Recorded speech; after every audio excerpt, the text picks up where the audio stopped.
우리가 야고보서 오늘 벌써 10번째입니다.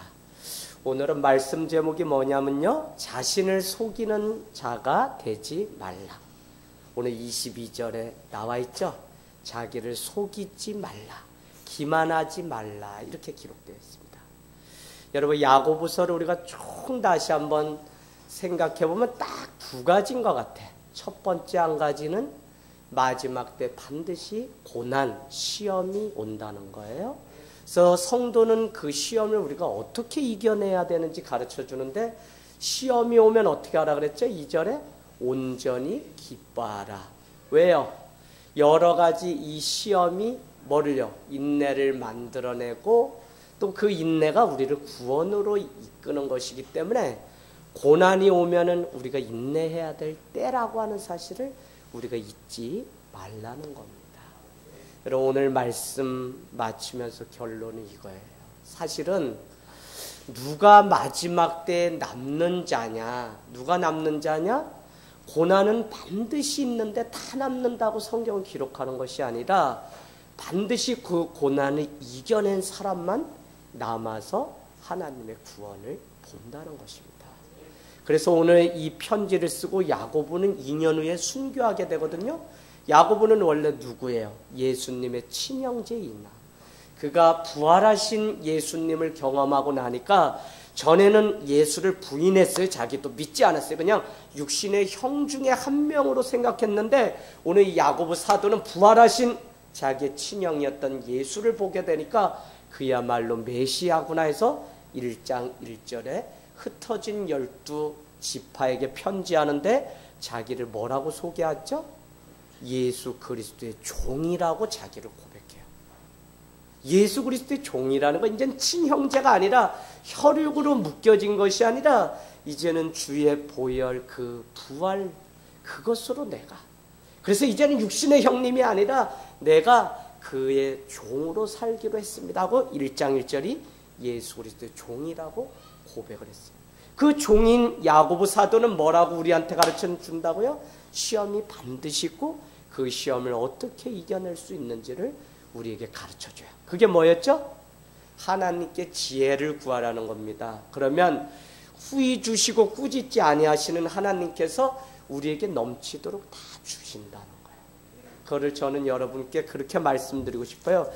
1장 5절 말씀에 여러분, 제가 아브라함이 그 아들 이삭을 드림을 통해서 무슨 신앙을 경험했다 그랬죠? 결국 여호와 이레의 신앙. 그죠? 창세기 22장에 나왔죠?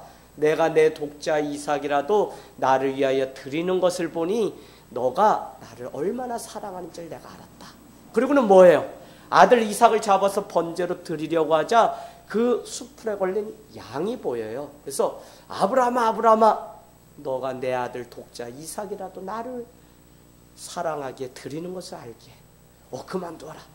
그래서 양이 어디 있죠? 그럼 번제를 무엇으로 드리죠? 했더니 뭐예요? 저기 수풀에 걸린 양을 준비하셨다. 누구 믿음을 보고? 무조건 드리라고 하는 아브라함의 그 믿음을 보시고 오늘 하나님은 너 믿음을 이미 받았기에 수풀에 걸린 양을 보게 하셨어요. 여러분, 정답이 우리 삶 가운데 전혀 보이지 않고 앞뒤가 다 막혀서 고난 가운데 있을 때 하나님을 보세요. 왜요? 주님은 그때 우리한테 순종만 요구하세요. 전에는 답이 보이지 않고 전에는 내가 무엇인가 해야 된다고 생각했는데 주님께 순종하는 그 순간에 무엇이 보였다고요? 수풀에 걸린 양이 보이기 시작했다. 순종하지 않으면 안 보여요. 근데 순종하기로 하니까 아들 이삭을 대신할 양을 준비한 그것이 보였다고요. 여러분, 주님은 매사 우리에게 순종을 원하세요. 순종. 100%의 순종. 99%도 아니에요. 100%의 순종. 그것만이 참된 하나님의 그 은혜를 경험할 수 있는 일이기 때문에 죽되 완전히 죽으라는 거예요. 그래서 뭐라 그래요? 사도 바울은 나는 날마다 죽노라, 그렇게 고백합니다. 우리도 날마다 주님 앞에 죽어지는 은혜가 있기를 원합니다. 그러고 났더니 뭐라고 하냐면 내가 미리 앞서서 쓸 것을 준비하였다라고 하는 의미로 여호와 이레라고 하는 단어가 창세기 22장. 그래서 저는 여러분이 열심히 하는 것도 중요하지만 하나님을 늘 먼저 앞에 세우세요. 왜요? 하나님이 이미 모든 쓸 것을 우리보다 앞서서 준비해 놓으신 분이시기 때문에. 할렐루야. 그래서 여러분 하나님을 붙드시면 하나님이 우리를 살게끔 만들어 가시는 은혜를 우리는 날마다 경험을 합니다. 이번에 어제죠. 우리 혜인이가 교회 와서 기도해 하고 가야 되겠다는 거예요. 하나님이 어쨌거나 그 영혼을 붙드시고 지금 만들어 가시는 중이에요. 뭐를 통해? 아버지가 생명이 다 끊어진 일을 통해서 내가 기도하지 않으면 하나님이 우리 아버지 살려주지 않겠구나 하는 그 믿음이 생겼는지 본인이 와서 기도해 하고 간다 그래서 어젯밤에 같이 기도하고 갔습니다. 그래서 시험이 오면 하나님께 지혜를 구하고 기도를 하라고 우리에게 말씀하시고 그 시험이 어디서 오는지를 두 번째는 알아야 된다는 겁니다. 그게 뭐냐면 우리가 욕심으로 구하여서 어떻게 해요? 욕심이 죄를 낳고 죄가 뭐를 낳아요? 사망에 이른다고 하는 사실을. 그래서 지난주까지 나눴던 말씀 무엇이냐면 그래서 여러분이 누구신지 아셔야 됩니다. 저기로 가시라고요. 1장 18절 피조물 중에 우리로 한 첫 열매가 되게 하시려고 하나님은 하나님의 뜻을 따라서 진리의 말씀으로 여기에 있는 우리 성도를 낳았다고 말씀하고 있습니다. 그래서 우리가 누구냐? 우리는 진리의 말씀으로 다시 태어날 때만 하나님의 온전한 자녀가 될 수 있다는 사실을 우리는 오늘 기억하고 깨닫게 되기를 원합니다. 여러분, 하나님의 지혜가 아닌 인간의 지혜를 따라서 살아가면 거기에는 아무리 세상 철학이 능하다고 해도 무엇이 거기 안에는 없을까요? 구원, 영원이 없어요. 영원. 그래서 우리가 학식이나 재능을 아무리 자랑해도 하나님께로 영원한 생명을 누리고 갈 수 있는 것은 이 땅에는 아무것도 없어요. 그래서 우리가 주님의 진리의 말씀을 온전히 깨닫고 영원하신 그 주님을 붙들고 살아가는 일이 너무나 중요하다는 것입니다. 여러분 진리의 말씀이 오늘 우리를 움직이고요. 세상에게 지지 않기를 원합니다. 말씀이 정말 내 삶을 붙잡지 않으면요. 우리는 너무 쉽게 무너져요. 말씀 대신 욕심이 찾아오고 말씀 대신 염려와 근심이 우리의 삶을 붙들어 버린다니까요. 그래서 성도는 죽을 때까지 무엇만 우리가 채우는 삶을 살아야 되냐면 말씀을 채우는 삶. 여러분 말씀을 채우되 이 말씀을 이제는 기억나는 삶을 사셔야 돼요. 우리야 연세가 되시니까 잊어버리고 다 할 수 있어요. 그러나 우리가 할 수만 있다면 이 말씀을 여호와 일의 이 신앙을 놓치지 않고 기억하면서 살아가야 돼요. 시험이 왔거든요. 누구에게? 예수님이 40일 금식기도 했을 때 예수님 안에 기억된 말씀이 없었다면 그는 아마 무너졌을 거예요. 그러나 단호하게 구약의 말씀대로 그는 이렇게 응합니다. 사람이 떡으로만 사는 것이 아니라 하나님의 말씀으로 삽니다. 그게 구약에 이미 기록된 말씀이거든요. 그래서 성도는 언제 그 시험 가운데 승리하고 이길 수 있냐면 내 안에 말씀이 채워져서 이 말씀이 위기 가운데 고난 가운데 용수철같이 튕겨나와서 하나님의 말씀으로 마귀를 관계를 대적할 수 있어야만 우리는 무너지지 않고 승리할 수 있어요. 이런 말씀이 하루 시작하면서 계속 채워지세요. 다른 거 하지 말고요. 아침에 여러분 시간을 떼어서 정말 주님 말씀으로 하루를 꼭 시작하세요. 말씀이 있는 것과 없는 것은 천지차이입니다. 우리가 주일에 하나님의 사랑의 약속을 따라서라고 하는데 이것은 약속은 뭐냐면 언약 말씀을 따라서라는 말씀이에요. 그래서 가나안까지 어떻게 갔냐? 이스라엘 백성은 그때그때마다 아브라함의 약속, 노아의 약속, 언약 그때그때마다 하나님이 주신 그 언약을 따라서 가나안이라고 하는 그곳까지 갔어요. 그래서 성도는 말씀이 없으면 집니다. 그래서 요새 창세기 아침 큐티를 하면서 여러분이 계속적으로 반복되는 단어가 있어요. 하나님이 말씀대로 말씀하신 대로 이루신다라고 하는 그 표현이 계속 있어요. 우리 삶은 어떻게 이루어지냐? 수진이 똑바로 앉아. 수진이 똑바로. 어떻게 이루어지냐? 우리 삶이 어떻게 해요? 하나님의 말씀대로 이루어지는데 어떤 사람은 그 말씀이 있으면 그대로 이루어지는데 그 말씀이 없으면 어떻게 돼요? 이루는 게 없는 거예요. 그래서 말씀이 내 안에 먼저 준비되고 이렇게 하는 게 얼마나 중요한지 몰라요. 자, 그래서 말씀으로 우리가 무장되어서 가시덤불 위에 떨어진 그 씨앗은 뭐라 그랬어요? 세상의 재리와 물질의 그 욕심이 기운이 막혀서 더 이상 자라지 못하는 것을 가시덤불에 떨어진 씨앗으로 비유해요. 우리가 말씀을 이 안에 준비하지 않으면 세상 염려, 근심, 욕심이 그 기운이 말씀보다 나보다 더 세다니까요. 금세 세상 어떻게 살아가나 염려하고 근심하면서 결국은 내가 어떻게 살아가려고 노력하다가 우리는 무너지고 낭패를 보는 것이 인간의 아주 단순한 삶이에요. 자, 그래서 오늘 우리는 말씀으로 승리하길 원하는데 말씀이 없으면 주님으로부터 멀어지고 숨게 됩니다. 죄의 특징은 뭐냐면 자꾸 나를 감추고 숨으려고 해요. 여러분. 그리고 죄가 있게 되면 자유함을 놓치게 돼요. 그래서 말씀을 늘 붙들고 살아가게 되기를 원합니다. 하지만 진리의 말씀이 그 안에 있으면 그 삶이 다르다는 거예요. 그래서 그 말씀이 있는 사람의 특징이 뭐냐면 19절 20절에 듣기를 먼저 하고 말하기를 성내기를 더디한대요. 왜요? 성을 내는 것은 어때요? 우리가 분을 품는 것은 뭐를 이루지 못해요? 하나님의 의를 이루지 못하기 때문이라는 것입니다. 여러분, 아무리 가정이 하나님의 의를 이루려고 해도 아버지가 거기에 분을 내버리면 그 가정은 하나님의 의를 이루지 못해요. 엄마가. 자, 보세요. 한국 안에 우리가 살아가는 가정들이 대부분 이런 거예요. 아버지가 퇴근해서 집에 왔거든요. 이놈의 집구석은 왜 이래? 누구한테 하는 거예요? 아들 때문에 화가 났지만 아내에게 죄를 돌리는 거예요. 당신 뭐하고 이렇게.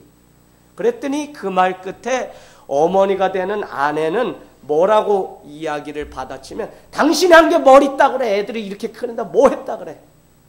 정혜경 관찰님요. 그래요 안 그래요? 대부분 이렇게 나가죠? 자, 근데 더 재밌는 거는 그랬더니 옆에 있던 큰아들이 뭐라고 또 이야기해. 집에 와야 이 집을 허구한 날 편한 날이 하루도 없었는데 집에 오기 싫다고 또 이야기해. 그죠? 그랬더니 옆에 있던 딸이 또 뭐라 그럴까요? 내가 이래가지고 결혼 안 한다니까 이렇게 또 이야기를 해요. 무엇을 이야기하는 거냐면 한 사람의 분냄이 성냄이 하나님의 나라, 하나님의 의가 그 가정 안에 이루려고 해도 이루지 못하는 일로 바뀐다고요. 그래서 분을 내면 안 된다는 것입니다. 자, 야고보서 18절에 여러분 말씀의 동그라미를 한번 쳐놓으세요. 형광펜 가져오셨으면 18절 말씀, 진리. 19절, 20절에는 뭐가 그러면 나오는 거예요? 인간의 말이 나옵니다. 말은 어떻게 해요? 더디하라는 거예요. 인간의 말은. 자, 그래서 계속적으로 야고보는요, 계속적으로 보면 인간으로 시작된 욕심이 사망으로 끝나는 것과 하나님으로 시작해서 어떻게 해요? 17절에 보니까 위에서 아래로 부어주시는 그 은혜로 말미암아 어떻게 됐죠? 변함이 없고 회전하는 그림자도 어떻게 해요? 변함이 없으신 그 하나님은 진리의 말씀으로 우리를 낳았다. 그래서 끝이 다른 거예요. 하나님으로 시작하면 진리의 말씀으로 낳게 되고요. 각 사람의 욕심으로 시작되면 사망으로 끝나게 돼요. 사망을 낳게 돼요. 그랬다면 이번에는 또 비유를 우리한테 하는데 그 비유가 뭐냐면 진리의 말씀과 인간의 말을 이 야고보는 비교하고 있는 거예요. 자, 그래서 오히려 인간의 말이라는 것이 얼마나 무서운 것인지 우리에게 야고보서 3장까지는 계속 말에 대한 비유를 가르쳐줘요. 그래서 그냥 하는 말이 아니라 우리의 말 안에 뭐가 있죠? 생각도 담기고요. 정신도 담겨 있어요. 그 말 안에는 뭐가 있어요? 정성도 있고 사랑도 있어요. 그러나 그 말이라는 것 안에는 악독도 있고 저주도 있습니다. 그래서 이 말이 얼마나 무서운지 이 야고보서 3장까지 가면 온 산을 태울 만한 능력이 있는 것이 말이라고 그렇게 말씀합니다. 우리 한번 볼까요? 저기 가보세요. 자,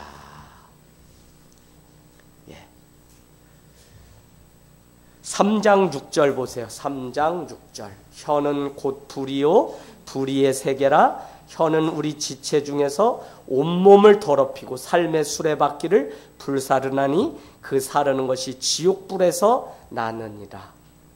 여러분, 말 한마디 가지고 무슨 지옥을 이야기하고요, 말 한마디 가지고 온몸을 더럽힌다고 이야기하고, 말 하나 때문에 삶의 수레바퀴, 내 삶이 날마다 수레바퀴가 균형 있게 돌아가야지 우리는 건강한 삶을 사는데, 그 수레바퀴를 다 불살라 버릴 정도로 말이, 여러분, 우리가 뭐 다른 것에 기분 나쁜 거예요? 말 때문에 기분 나쁜 거지. 이렇게 작은 말 하나에도 우리의 감정이 잠 못 이루고 밤새도록 이것 때문에 우리가 신경 쓰는데, 말이요. 그래서 야고보 사도는 진리의 말씀을 너희가 낳았는데 이 사실을 잊고 살면 19절 20절은 이 말에, 사람의, 인간의 말에, 우리가 그 위협적인 그 말에 어떻게 지배를 받고 살아가는지 우리에게 가르쳐 줍니다. 그래서 순간마다 진리의 말씀으로 우리의 삶을 이끌지 않으면 우리는 과정이나 동기나 결과까지도 다 사람의 말에 지나지 않게 돼요. 제가 어제 우리 혜인이랑 이야기를 했어요. 혜인아, 지연이한테 음악 그만두라고 너까지 그렇게 하지 마라. 얘가 처음으로 막 소리를 지르면서 그랬대요.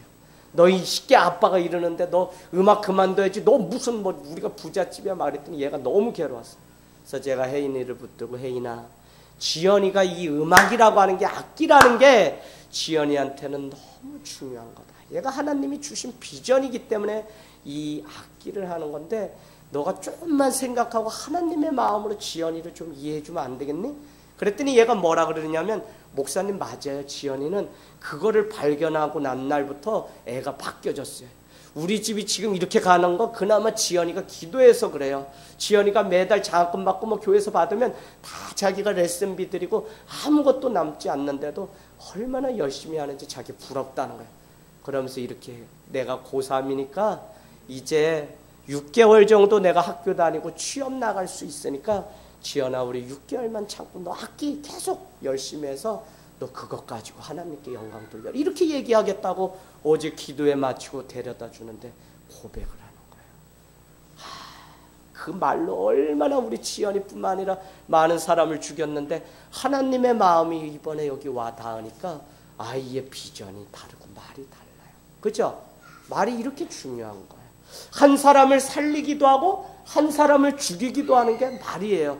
그게 뭐냐? 인간의 말이라는. 그래서 듣기는 어떻게 해요? 속히 하고 말하기는 더디하라는 거예요. 왜? 인간의 말은 한 번 쏟으면 주워 담을 수 없는 그냥 화살 촉과 같은 것이기 때문에 위험한 것입니다.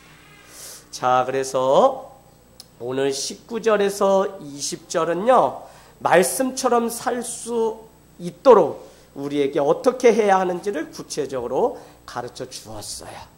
그게 뭐라고요? 말은 더디하고 성내기는 더디하고 듣기는 속히 하고. 그 다음에 이제 오늘 말씀 21절 22절 여러분 표시해 놓어 보세요. 제가 이번에 세교 사랑 나눔 마치면서 뭘 드렸냐면 기독교 백화점에 가니까 설교 노트가 있더라고요.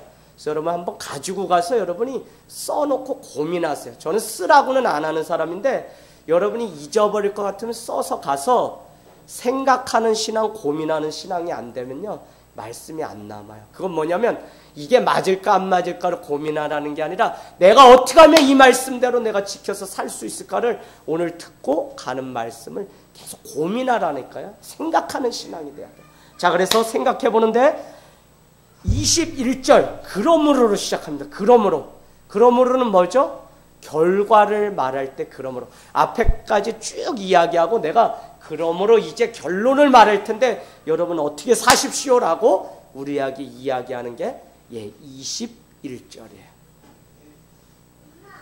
자, 그러므로 이제 중요합니다. 그러므로 어떻게 살라고 하는지. 그러므로 모든 더러운 것과 넘치는 악을 내버리십시오라고 첫 번째 권면이 뭐예요? 모든 더러운 것과 넘치는 악을 벗어버리라는 거예요. 그걸 해야 돼요. 어떻게 하려면요, 우리가 진리의 자녀로 태어났다면, 우리가 하나님의 의를 이룬다면, 우리가 듣기를 먼저 하고 말하기와 성내기를 하지 않으려면 그러므로 여러분이 뭘 해야 되냐? 모든 악독과 모든 더러운 것과 넘치는 악을 내버리는 일을 먼저 해야 된다. 여러분, 이거를 버리지 않기 때문에 어린아이들도 순종이 없어요. 여러분, 어린아이는 순수하다고 우리가 말하잖아요. 사실은 성경적으로 볼 때 그렇지가 않아요. 왜? 원죄가 우리 자손, 우리 자녀들에게 그대로 있기 때문에 누가 가르쳐주지 않았는데 아이들도 보세요. 남이 더 좋은 장난감 가지고 있으면 그거 빼앗고 싶은 죄가 우리 안에 다 있는 거예요. 그만큼 인간은 진리의 말씀으로 나를 무장시키지 않으면요, 우리는 날마다 무너져요. 그래서 되게 중요합니다. 자, 그래서 그러므로 모든 더러운 것과 넘치는 악을 벗어버려야 되는데, 이것은 이미 말했어요. 앞에서 뭘요? 더러운 것과 넘치는 것은 뭐냐면 우리의 말과 성냄을 포함하는 거예요. 그 앞에서 말을 이야기했죠. 또 하나는 뭘 이야기했어요? 성냄을 이야기했어요. 써놓으세요. 회장님, 써놔요. 저 안 봐도 돼요. 써놓으세요. 말씀 보세요. 자, 혜정이가 뭘 버려야 되냐? 악독이 뭐냐? 모두 벗어버리라는 게 뭐냐? 두 가지라고요. 말, 한 가지 말. 한 가지 뭐라고요? 분냄, 성냄. 네. 아, 이거 하는데 맨날 걸려요. 나도 야고보서 하는데 승질이 내가 좋다고 생각했는데 그렇지를 못해요.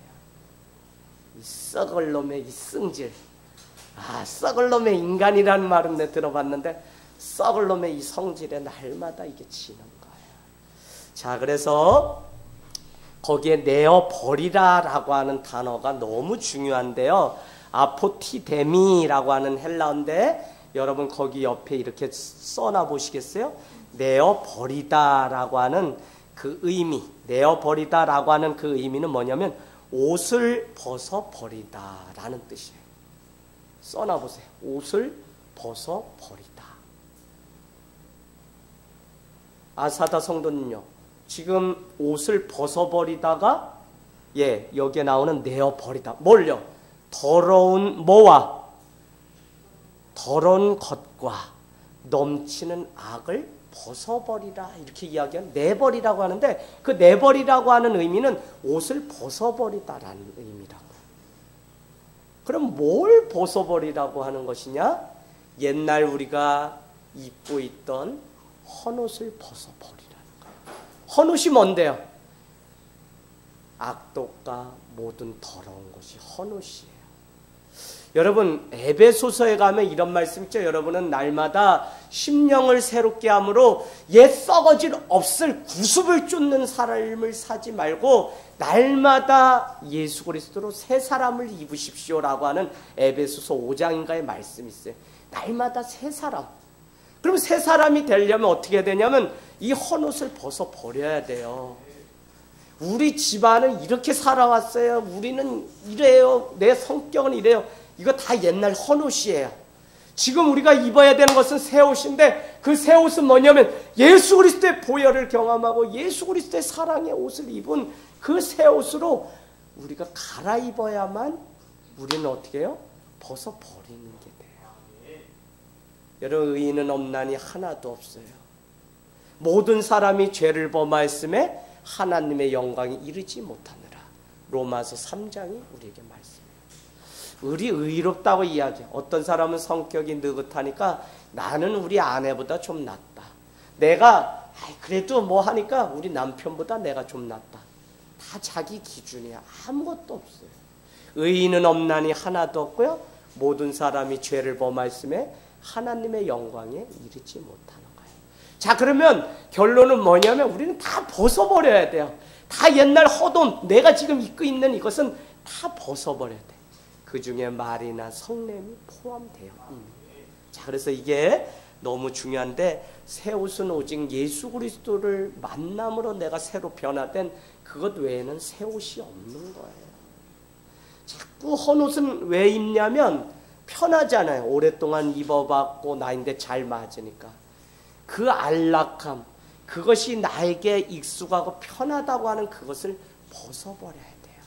신앙이 왜 날마다 새롭지 못하냐? 지금까지 살아온 삶의 습관을 그대로 하는 거야.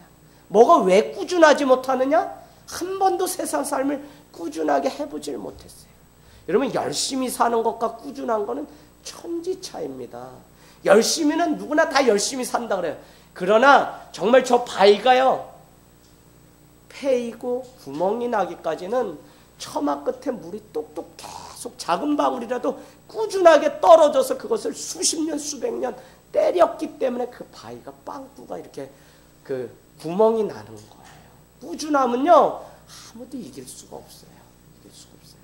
자, 그래서 우리가 헌옷을 벗고 새 옷을 갈아입기를 원합니다. 그러려면 무엇을 우리가 해야 되느냐? 화살 표시해 놓으시고 회개하는 삶을 살아야 돼요.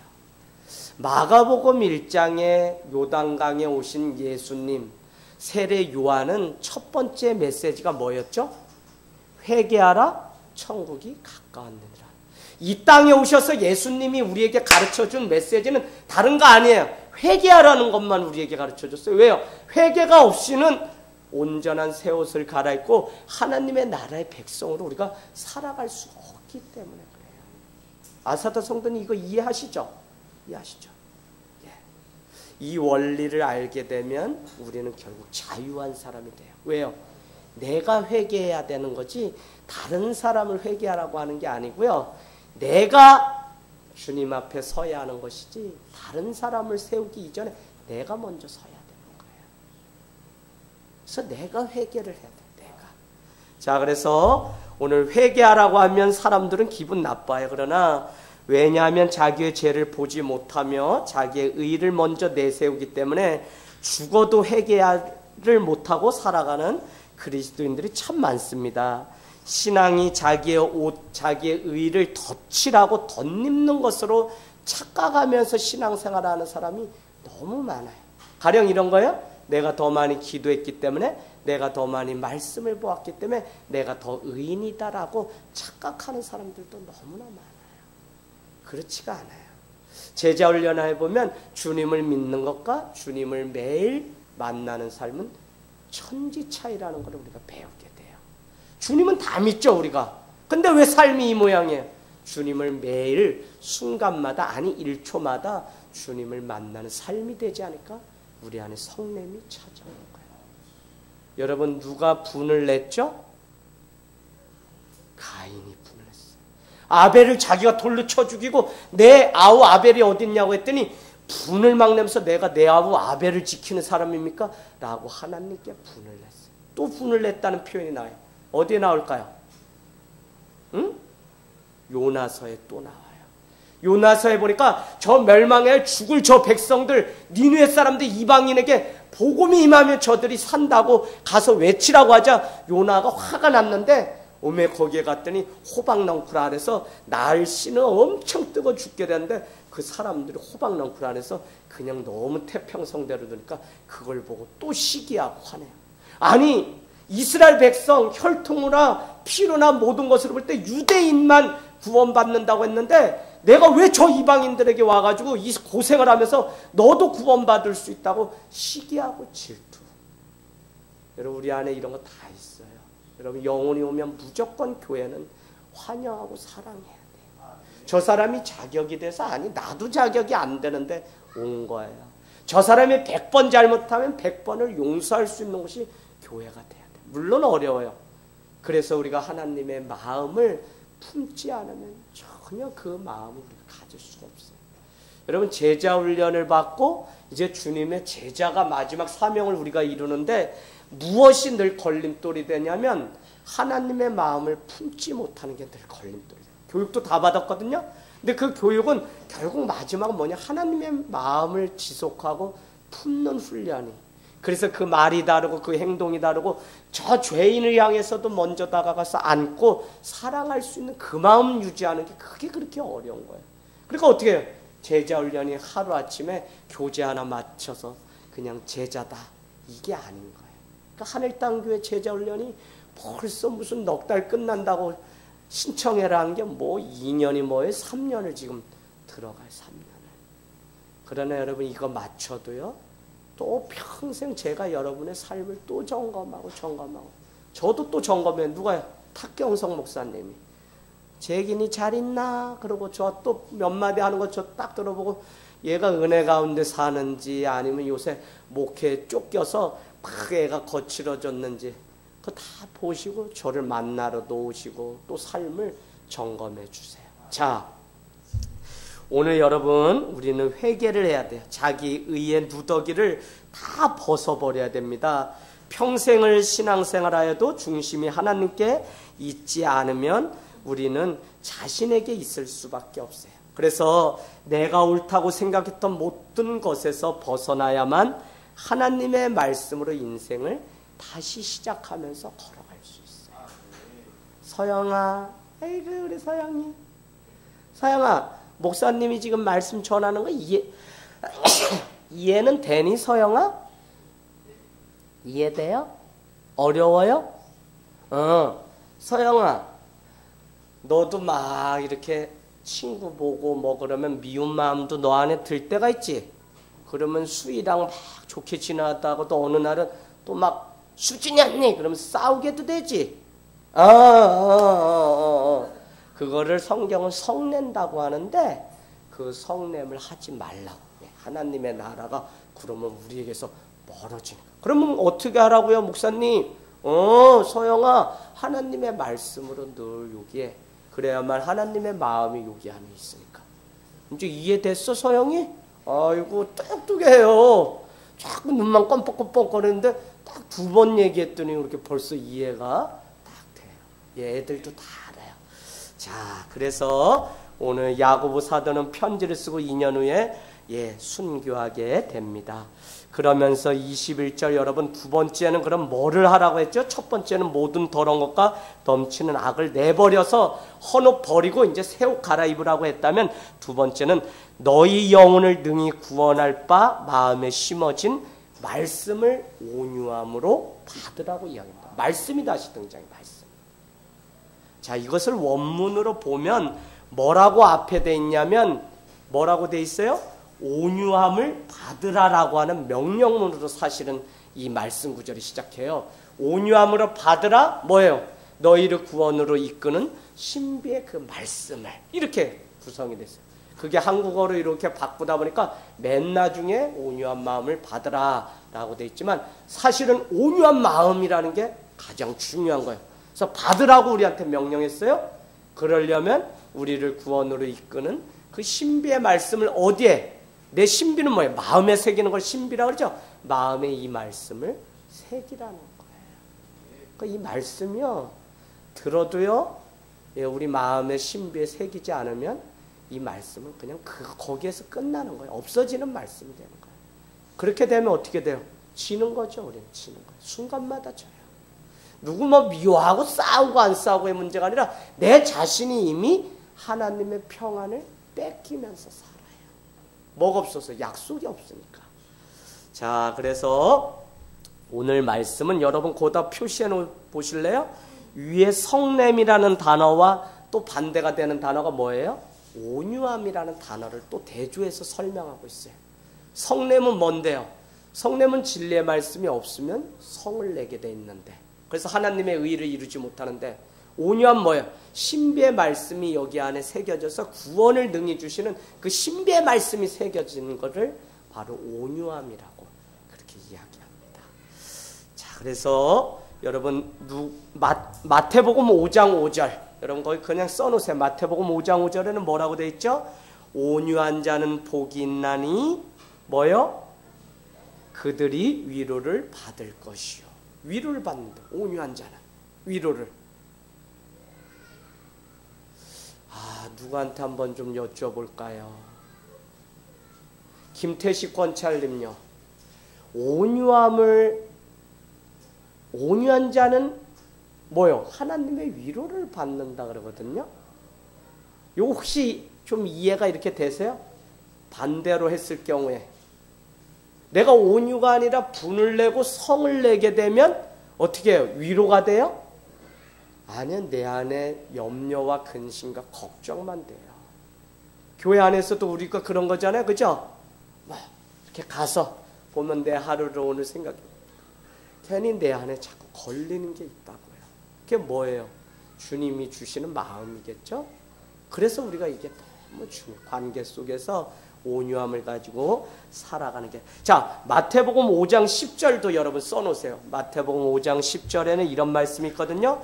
의를 위하여 박해를 받는 자는 복이 있나니 천국이 그들의 것입니다. 천국이 누구의 것이냐? 하나님의 의를 누가 이루냐? 의를 위하여 핍박받는 자가 오히려. 그러니까 우리가 성낼 수 있음에도 불구하고 성을 내지 않는 사람의 특징은 뭐냐면 그 고난을 자기가 받는다니까. 왜요? 예수님이 죄가 없으심에도 불구하고 그 고난을 받으셨기 때문에 나도 그냥 내가 할 수 있는 데까지는 그 고난을 내가 받으면서 가는 사람이 천국을 경험하게 돼요. 아우, 나 이게 너무 어려운 것 같아요. 한번 승질도 내고 막 이래야지 어떻게 맨날 이렇게. 근데 여러분, 그거를 누구의 힘으로 우리가 참고 인내하는 거예요? 고난을, 핍박을, 연이야? 누구의 힘으로? 하나님을 믿는 믿음, 하나님이 주시는 마음으로 이 핍박을 이겨내는 거예요. 우리는 내가 뭐 잘 참는다, 성격이 좋다 이래서 이 핍박을 참아낼 수 있을 것 같죠? 아니요. 아니, 내 목에 칼이 들어오는데 어떻게 우리가 참아요? 못 참아요. 서영이 얘 웃을 때만 이쁘지 얘도요. 어우, 놀이터 가봐요. 이제 봄에 서영이 놀이터 나오면 막 얘도 싸우고 다 해요. 서영이한테. 서영이 태권도 무서운 아이예요. 그지? 서영이도 친구하고 싸울 때 있지? 얘 있대요. 아유, 얼마나 순수한지 몰라요. 있어요. 자, 그래서 여러분, 우리가 박해를 받으면 천국을 선물로 받아요. 그래서 성냄을 통해 하나님의 의를 이루지 못한다는 것은 천국을 잃게 되는 겁니다. 내가 성내고 나면 나도 마음이 상하고 상대방도 마음이 상하니까 천국은커녕 지옥 같은 삶을 살아갈 수밖에 없게 되는 거예요. 자, 그래서 주님의 제자로 살아가는 하나님의 백성은 여러분 써놓으세요. 성냄으로 자기의 뜻을 이루는 자가 아니에요. 하나님의 백성, 주님의 제자는 내가 지금 성냄으로 자기의 뜻을 이루는 자가 아니라 뭐요? 온유함으로 하나님의 뜻을 이루는 자가 바로 주님의 제자입니다. 혜인아, 성내는 이유가 뭐야? 성내는 이유가 결국은 가만히 들여다보면 자기의 뜻을 이루려고 하는 거예요. 그 주님의 제자 하나님의 백성은 성냄으로 자기 뜻을 이루는 자가 아니라 온유함으로 진리의 말씀으로 주의 뜻을 이루는. 왜요? 18절에 나있잖아요. 뭐라고요? 주님의 뜻대로, 하나님의 뜻대로 우리를 진리의 말씀으로 나음을 입은 자가 우리라고 했다고요. 그러니까 우리는 우리의 뜻을 이루려고 하는 게 아니야. 하나님의 뜻을 이루기 위해서 걸어가는 자예요. 자, 그래서 여러분, 우리 저기 한번 볼까요? 22절. 너희는 말씀을 행하는 자가 되고 듣기만 하여 자신을 속이는 자가 되지 말라. 아까는 뭐라 그랬어요? 듣기는 먼저 하라 그랬는데 이번엔 듣기만 하는 것으로 만족하지 말고 행하는 자리까지 가야지. 그렇지 않으면 어떻게 돼요? 자기를 속이는 자가 된다는 거예요. 더 이제 한층 더 나간 거예요. 아까는 듣기는 속히 하고 말하기 성내기는 하지 말라고 했다면 이번에는 듣기는 속히 하고 들은 대로 어떻게 해요? 행하는 삶까지 가야 된다. 그래서 지난주 여러분 듣는다고 하는 것이 뭐까지 가야지만 듣는다 그랬어요. 제가 예배 와서 그냥 말씀 듣고 많은 것으로 그냥 들었다 그랬어요. 성경이 순종까지 가야만 들었다고 우리가 할 수 있어요. 자, 그래서 너희는 말씀을 행하는 자가 되고 듣기만 하여 자신을 속이는 자가 되지 말라. 21절은 구원을 주시는 하나님의 말씀으로 온유함으로 그것을 말씀을 받으라고 했어요. 그러나 이것이 온유함으로 받는다는 것이 마치 듣는 행위 차원에서 우리가 만족하고 멈추면 안 된다고 하는, 많은 사람이 들으라 그러니까 그냥 듣는 것으로 끝날까봐 오늘 야고보 사도는 한층 더 나가서 행하는 순종이 있어야 된다고 우리에게 말씀하고 있어요. 자, 오늘 여러분 말씀 들었어요? 오늘 가면 당장 지키세요, 여러분. 그렇게 말씀을 드리는데도 이걸 지키지 못해서 아이고 가다가 싸우는 건 뭐예요? 아니라니까요. 진리의 말씀을 잃어버리면 운전하고 가는 정여경호철이 또 만났다. 이거 저기 용인에 가는데 뭐 30분이면 뭐 고속도로 그냥, 근데 30분 안에 벌써 마음이 다 깨졌어. 그러면 권찰님요, 죄송스러운데 남편이 어떻고 저쩌고, 아유 우리가 다 알잖아요. 그건 얘기 안 해도 다 알잖아요. 그러니까 그건 접어두고요, 집안에 들어갈 때 내가 진리의 말씀으로 무장되어서 들어가는지를 내 자신을 봐야 돼요. 내가 이미 준비 안 되고 다 가다가 깨져서 그래서 들어가니까 뭐라고 이제 한마디 싫은 소리 한단 말이야? 그러면 저 썩을 놈이니까 이렇게 벌써 돼버리는 거예요. 그래요 안 그래요? 그렇게 돼요. 저도 여기 앞에서 말씀 전하지만요, 제가 까딱 잘못하면요, 집문 들어가가지고 집에 들어가자마자 우리 이삭이 또 뭐라고 한다든지 뭐 이렇게 싸우는 일이 가끔 있어요. 1년에 한두 번. 여기서 근데 말씀을 열심히 막 뭐 피를 토하면서 전했다고 해요. 그러나 이 말씀이 전한 거에 끝냈지, 그 말씀을 전한 것 이상으로 순종하는 삶을 내가 기억 못하면 저도 금세 제 마음을 빼앗겨 버린다니까. 이 말씀을 잘 지켜야 돼. 연희야, 이 새끼야, 너 연희야, 아멘, 아멘. 연희 순종해야 돼. 아, 연희 할 수 있어요. 순종해서 여기까지 왔어요. 듣고요, 그 말씀을 참 사랑해요. 말씀을 사랑하면 그 말씀대로 내 인생이 가게 되어 있어요. 여러분, 꿈은 내가 꾸지만 내 인생을 만들어가는 것은 내 뒤에 있는 진리의 말씀이 내 삶을 만들어가요. 그래서 교회나 성도는요, 죽었다 깨어나도 이 말씀을 늘 기억하고 가는 자만이 승리할 수 있습니다. 자, 오히려 듣기만 하고 행하지 않는 자는요, 그 자신을 속이는 자라고 아주 못을 박아 나왔어요. 되게 무서워요. 우리는 남이 나를 속이는 줄 알았더니 아니요, 내가 내 자신을 속인다니까. 속아 넘어가는 거예요. 그게 뭐예요? 말씀을 들어서 내가 안다고 했는데 그 말씀대로 살지 못하면 내가 나를 속이는 자가 돼요. 이것처럼 억울한 게 어디 있어요? 자, 그래서 우리의 영혼이 날마다 거듭나야 되는데, 그러려면 주님의 말씀을 받는 것으로 만족하지 말고 들었다면 이제 그 말씀을 가지고 행하는 삶의 자리까지. 그래서 23절 보세요. 23절은 다음 주에 하겠지만 말씀을 듣고 행하지 아니하는 자는 어떤 사람인지 이제 23절부터는 구체적으로 또 우리에게 소개하고 있습니다. 그러니까 여러분, 말씀을 듣고 행하는 자가 있고요, 말씀을 듣고 행하지 않는 자가 있는 거예요. 교회 다니는 사람 안에는. 집사님요? 아니, 그 집분 아무것도 아니에요. 그 집분 아무것도. 내가 정말 주의 말씀 가운데 순종하면서 내가 살아가느냐가 문제인 거지, 무슨 권사장. 우리 교회 집사가 없어요? 아니요. 내가 정말 주님의 몸된 교회를 말씀대로 사랑한다면? 아니요. 내가 응급실 가는 그때도 교회를 생각할 수 있는 신앙이 돼야 돼요. 왜요? 마지막 때가 바로 그런 때가 오니까.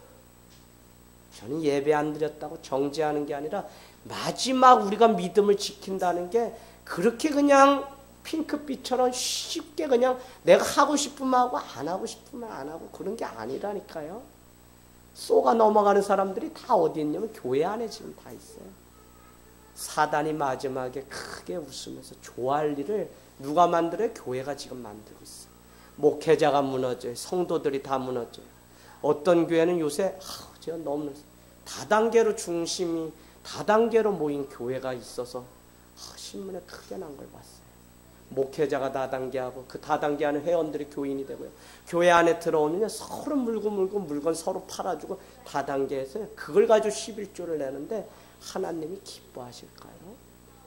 이미 한번 접었다네요. 그래서 두 번째 교회를 또 사람들 오면 성도로 보는 게 아니라 돈 이익 다단계 그걸로 보니 이게 참 아니잖아요. 자, 분명한 것은 오늘 말씀을 들었다고 삶 속의 말씀대로 살아가는 것은 아니라는 겁니다. 행함이 수행되지 않으면 하나님의 나라를 생각하는 것은 말씀을 듣고 행하지 않으면서도 내가 행한다고 생각하면 그것은 자기 기만, 자기를 속이는 게 된다는 것입니다. 제가 청년 시절에 여러분께 여러 번 회개한다고 말씀드렸던 것 중에 하나가 뭐냐면 인간의 말은 힘이 있어요. 청년 사역자 할 때 청년들은 뭐냐면 자극적이고 충동적인 언어를 쓰면 청년들이 좋아합니다. 그래서 제법 전도사 때 유명한 강사로 다 뭐 선교단체 가서 강사 다 섰어요. 지금이 무명한 자지 예전엔 유명한 거 좋아서 그렇게 다 다녔어요. 그러면 그때 열매 맺었냐? 뒤돌아보니까 한 명도 없어요. 제가 아무리 언변 좋게 말을 사람의 말로 그냥 감언 이설 막 이렇게 달게 이야기해도 그 열매를 보면 하나님이 우리를 안다 그랬거든요. 열매를 보면 안다고요. 나무에 열매를 보면 안다고요. 근데 열매가 그 말씀 듣고 맺히지 않는 것을 제가 보니까 그래서 여러분 사람의 말과 진리의 말씀은 천지차인 거예요. 그 말씀이 진짜였다면 그 말씀을 듣고 가서 행하여서 삶이 변화된 사람들이 분명히 있을 텐데 그러지 않은 저도 잘못이고 또 오늘날 많은 성도들이 말씀을 듣고도 가서 그냥 땅에 묻어놓고 주님 오시는 날 주님이 계산한다고 할 때 나는 주님 이거 괜히 가지고 내가 장사하다가 괜히 잃어버리면 큰일 나잖아요. 그래서 내가 이거 차라리 묻어놨거든요. 잘했죠 라고 했다가 책망받은 그 사람처럼 변명하기에 우리가 급급한 거예요. 자, 여러분 그래서 우리가 말씀을 듣고 행하는 그 지속성이 유지되려면 듣고 바로 행하는 것 외에는 없어요. 여러분 왜 집에 가서 싸워요? 왜 불화가 일어나요? 왜 여러분의 삶에 꿈을 잃어요? 비전을 잃어요? 오늘 여호와 일에 하나님 들었는데 왜 기도 못해요? 왜 의심해요? 말씀을 듣고 가서 바로 행하지를 않기 때문에. 그래서 바로 행하는 것 외에는 이 말씀이 말씀되게 할 수 있는 방법이 없어요. 그래서 오늘 말씀 기도합시다. 기도하고 말하라. 기도하고 봉사하라. 그럼 기도하고 오늘 하겠다고 하는 결단이 우리 가운데 있어야만 그 말씀이 내 삶 가운데 남아있는 말씀이 돼요. 더 중요한 건 뭐냐? 말씀대로 살아가야지 그 말씀이 여기에 남는다고요. 말씀을 듣고 내가 행하지 않고 오늘 은혜 받았어 이러는데 내일 되면 이 말씀은 더 이상 나랑 상관없는 말씀으로 지나가 버리고 마는 거예요. 그래서 이 행함이라는 게 결국은 믿음의 그냥 후속타가 아니라 말씀 들었다고 하면 믿음은 이 행함이 같이 탁 해야지 믿음인 거지. 우리는 그동안 어떻게 종교개혁의 후예들은 자꾸 믿음 따로 행함 따로 이렇게 이원론적으로 구분했는데 그러면 우리 신앙은 가짜가 돼. 오늘 말씀에도 바로 행해야 된다고요. 자, 그래서 여러분 마가복음의 특징은 제가 성경 깨뚫어 읽기 때도 여러분께 다 말씀드렸어요. 마가복음은 긴박한 종말론이라고 제가 특징을 드렸어요. 그래서 긴박한 종말론이기 때문에 마가복음 1장에 보면 회개하라 천국이 가까웠다고 바로 1장에 서두에 선포해요. 하나님의 아들 예수 그리스도는 복음의 시작이라 하면서 바로 회개하라고 해요. 왜 그랬다고요? 긴급 곧 하나님의 종말 심판이 온다고 마가는 생각했기 때문에. 그래서 여러분 마가복음 1장 가서 다시 동그라미 쳐놓으세요. 예전에 다 해놨을 거예요. 마가복음 1장 18절 여러분 보세요. 마가복음의 특징이 뭐냐? 마가복음의 특징. 자, 1장 10절에 여러분 표시하세요. 곧 물에서 올라오실세. 곧이라고 동그라미 쳐놓으세요. 자, 18절 곧 그물을 버려두고 따르니라. 누가요? 제자들이 예수님을 만나고. 자, 18절 곧 20절 곧 부르시니 그 아버지 세베대를 그죠? 곧 불렀다고 돼 있어요. 자, 21절 예수께서 곧 안식일의 회당에 들어가. 곧은 다른 말로 뭐예요? 즉시라는 단어죠. 29절 회당에서 나와 곧 야고보와 요한과 함께. 곧 지체 없어요. 바로 말씀을 듣고는 곧 순종했다는 거예요. 즉시 순종했다는 거예요, 여러분. 자, 또 어디 나와 있어요? 42절 보세요. 곧 나병이 그 사람에게서 떠나갔다는 곧. 자, 43절 보세요. 곧 보내시며 엄히 경고하사. 이미 이 말씀은요, 저희가 성경 깨뚫어 읽을 때 제가 다 표시하라 그래서 써 있을 거예요. 동그라미 쳐져 있을 거예요. 그때 제대로 들으셨으면. 자, 그러니까 마가복음 뭐냐면 말씀을 듣고 제자나 예수님이나 모든 질병이나 곧 즉시 이루어졌다고 말하고 있어요. 그 이야기는 뭐예요? 말씀을 듣는 대로 바로 가서 순종을 했다는 거예요. 여러분 이제 말씀 마치면서 요한계시록 1장 3절은 이 예언의 말씀을 읽고 듣고 지키는 자가 복이 있다 그랬어요. 읽고 듣는 것이 복이 아니라 읽고 듣고 지키는 자, 다른 말로는 오늘 듣고 행하는 자가 복이 있다는 거예요. 할렐루야. 자, 더 나아가서 요한 1서 2장 5절도 이렇게 말씀했죠. 요한 1서 2장 5절 여러분 써놓으세요. 그냥 찾지 마시고. 뭐예요? 여러분이 말씀을 지키는 자는 하나님을 사랑함이 그 안에 있다니까요. 사랑함이 뭐냐면 행함이라고요. 내가 말씀을 지킨다고 말하는데 그 안에 행함이 없으면 가짜라는 거예요. 근데 내가 말씀을 지킵니다 라고 말하는 자가 하나님을 사랑하게 되면 그 안에 누가 있는 줄 안다고요? 예수 그리스도가 계신 줄 안다는 거예요. 그래서 말씀을 듣고 행하냐 안 행하냐가 이렇게 예수님이 그 안에 있냐 없냐의 차이를 요한일서는 우리에게 보여주고 있습니다. 자, 우리가 주의 말씀을 듣고 행하는 자와 행하지 않는 자의 비율을 너무나 잘 알아요. 마태복음 7장 21절 가보세요. 이 말씀 여러분 이해를 위해서 마태복음 7장 21절. 마태복음 7장 21절은 나더러 주여 주여 하는 자마다 천국에 들어갈 것이 아니요 다만 하늘에 계신 내 아버지의 뜻대로 여러분 표시해 놓으세요. 행하는 자라야 들어갈 수 있느니라. 마태복음 7장 21절. 자, 마태복음 7장 21절 우리가 이 말씀 때문에 하나님을 믿는다고 하고 교회를 다닌다고 해서 구원받는 게 아니라고 제가 예전에 우리가 구원론 21번 설교할 때 이 말씀 나눴었거든요. 주여 주여 하지만 아버지의 뜻대로 행하지 않으면 천국에 들어갈 수 없다 그래요. 근데 제가 오늘 보려고 하는 말씀 뭐냐면 그 아래 쭉 내려가 보세요. 무슨 비유가 나오냐?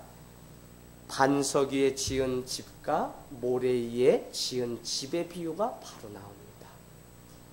무슨 말이에요?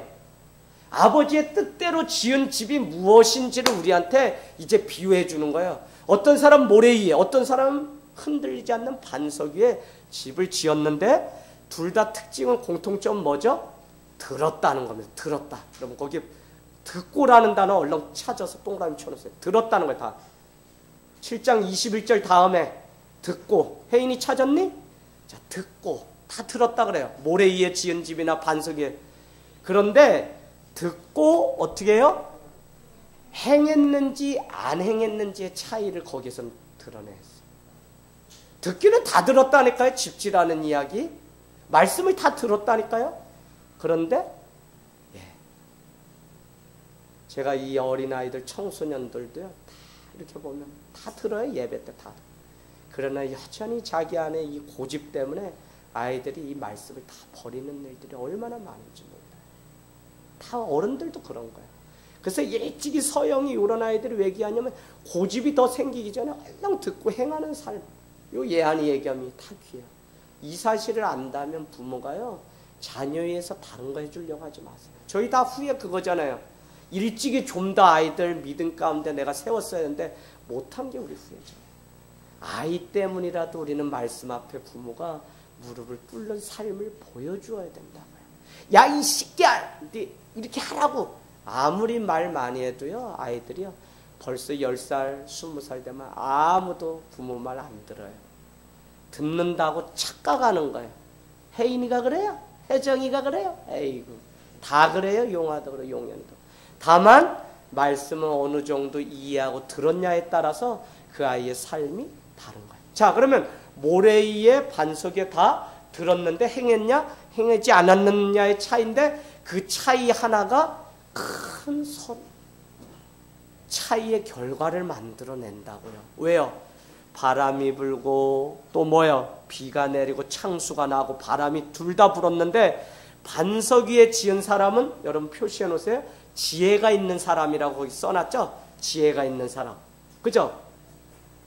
반석 위에 있는 사람은 지혜가 있는 사람이고 모래 위에 지은 사람 뭐라 그래요? 어리석은 사람이라고 돼 있어요. 근데 그 결과는 어떻게 다르냐? 무너지고 안 무너지고 해. 여러분, 고린도서는 우리 인생을 향해서 여러분은 지혜로운 인생의 건축자가 되십시오라고 해요. 어떤 사람은 반석 위에 집을 짓고요, 어떤 사람은 모래 위에 집을 지어요. 결과는 크게 납니다. 하나님의 나라는 순종하냐 불순종하냐 이 작은 차이 하나에 구원을 받고 못 받고의 문제가 결정되는 겁니다. 여러분, 오늘 우리가 주님을 믿고 살아간다는 게 말씀대로 내가 살아갔냐, 말씀에서 내가 조금 벗어났냐, 그 차이지 뭐 얼마나 교회 다니는 사람들끼리 차이가 나겠어요. 그러나 그 순종 하나가 인생의 결과를 완전히 다르게 만든다는 것입니다. 자, 하나님은 만홀이 업신여김을 당하지 않는다 그래요. 하나님을 우리한테 뭐라 그러죠? 경홀히 여기지 말라 그래요. 만홀히 여기지 말라 그래요. 사람들은 하나님은 다 용서하고 다 눈 감아줄 것처럼 생각해요.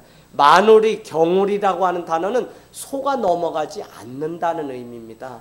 그래서 우리가 행한 모든 삶을 보고 그 삶을 보고 구원하시는 것이지, 우리는 하나님을 만홀히 업신여겨가지고 에이 하나님 모르시겠지 하지만 아니요, 하나님 마지막에 모든 것을 다 하신다고요. 그래서 오늘도 믿음의 경주를 우리가 삶이 그리 아니할지라도 때로는 우리가 우리의 삶을 속아 넘어가게 하는 것들이 있을지라도 우리는 진리의 말씀을 놓치지 않고 하나님과 함께 승리하게 되기를 원합니다.